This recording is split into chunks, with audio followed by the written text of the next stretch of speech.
আজকে অনেক মজার একটা সবজির রেসিপি শেয়ার করব। বেগুন আমার খেতে ইচ্ছা হয় না, তাও এইভাবে রান্না করেছি, অনেক মজা হয়েছিল।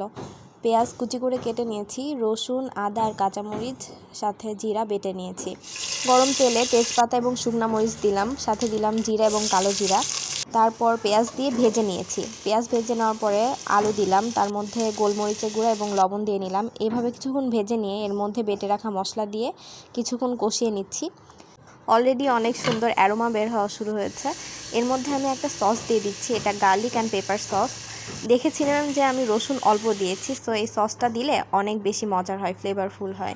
তারপর কিছুক্ষণ কষিয়ে নিয়ে এর মধ্যে আমি হলুদের গুঁড়া দিয়ে দিলাম। যেহেতু বাঙালি, হলুদের গুঁড়া ছাড়া তরকারি কমপ্লিট হয় না, তো হলুদের গুঁড়া দিয়ে একে একে সবজিগুলো দিয়ে দিচ্ছি। তারপরে দিয়ে দিলাম লাউ এবং বেগুন দিয়ে পানি দিয়ে কষানোর পরে আমি পানি দিয়েছিলাম। তারপর সেদ্ধ হয়ে গেলেই রান্না done. Thanks for watching viewers. আল্লাহ হাফেজ।